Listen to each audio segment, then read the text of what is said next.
Hi, so how's everyone doing? Happy New Year to you.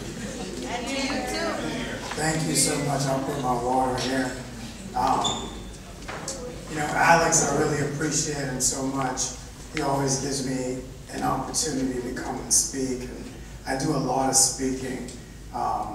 Been doing a lot of work with the Upward Bound program in different colleges and universities. And I just love speaking to high school students the most, I think, because you have the opportunity where you are to really change your thinking, and just a slight change in your thinking can change your whole life. And I think that's why everyone's here, because we really, and just everybody who volunteers and all the staff from Toyota, every time I come, I just feel so great about being a part of the team. And then I go home and I tell everyone, you don't believe what they're doing for the kids and the community. And I'm so excited, it's a genuine excitement, because you all are like little chickens that were just hatched. and we can just help you get incubated and stay warm.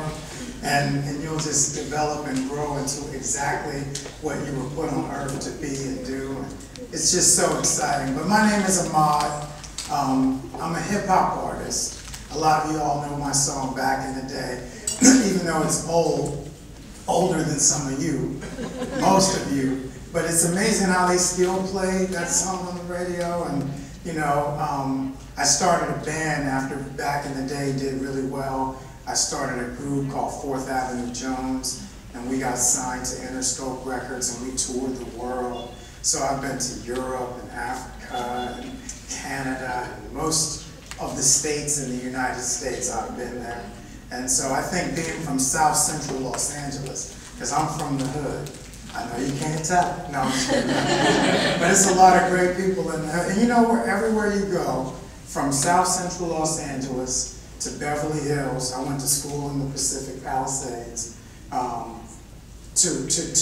London, to the Netherlands, to Switzerland, to Sweden. Everybody there wants to feel good. They want their family taken care of. They want to be taken care of. They want to be safe. They want health care. It's like you can't go anywhere where people aren't just human beings.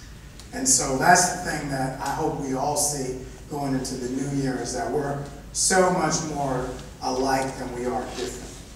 And so that's a big part of my talk too, is just how important you are to the whole world. Because you might think, well, man, I'm at Chaffee High School, this one little high school in a small little city, but you're exactly where you are supposed to be to effect major change on this planet. And no one has the same story that you have. If you don't do what you were born to do, the world will never get it. Just imagine Van Gogh. Had he never just painted, we would have never been blessed with all those wonderful paintings that he left. Or Picasso, all the work he did. Or Back in the Day, you guys like that song? If I would have never gone, I remember where I was. I was in my mom's house.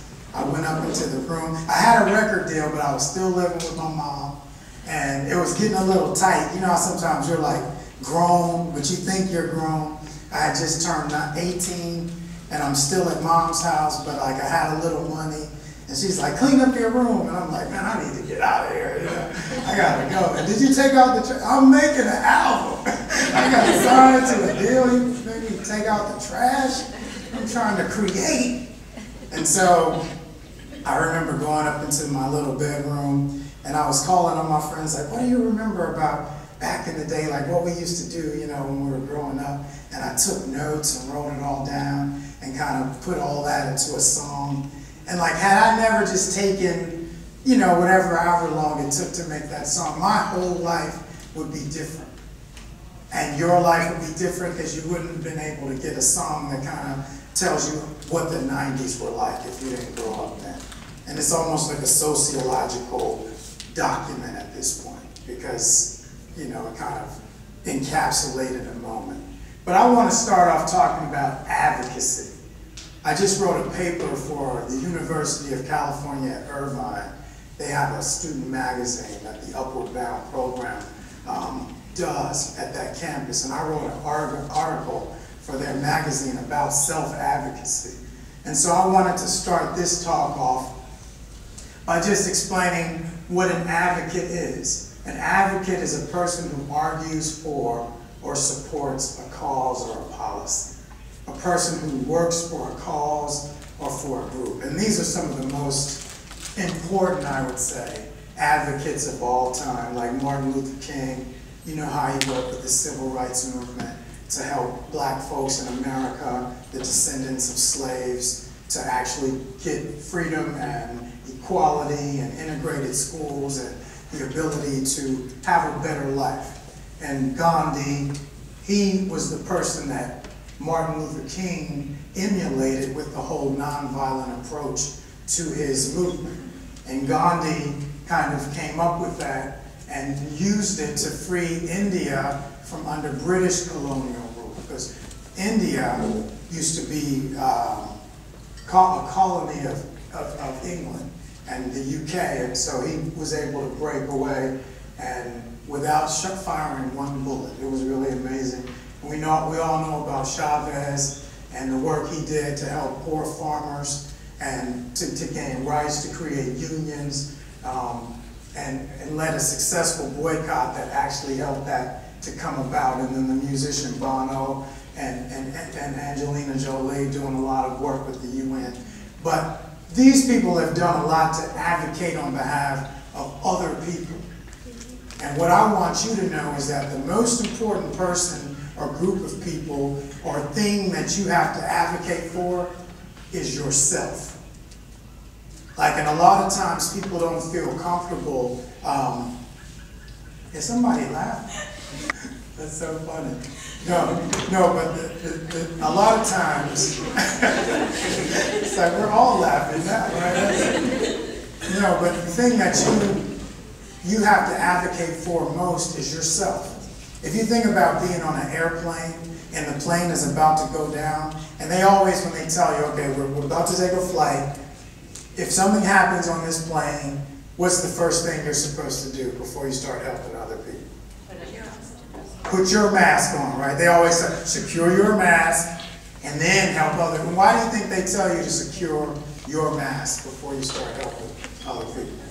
Because if you're passed out, you can't help someone else, so you have to be okay before you can start helping others. You're a genius. Like, you need to come here and talk with me, right? No, but that's absolutely right.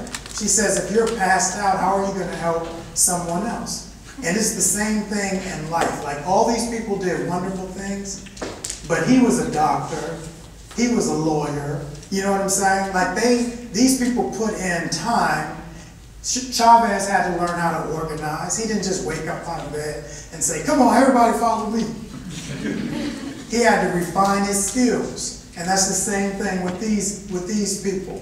And that's what we're encouraging you to do right now. No matter how grand of a vision you have, no matter how important the task that you're going to do on earth, you have to take the time to put your own mask on first before you can help anyone else, including your family, your community, you know, the world.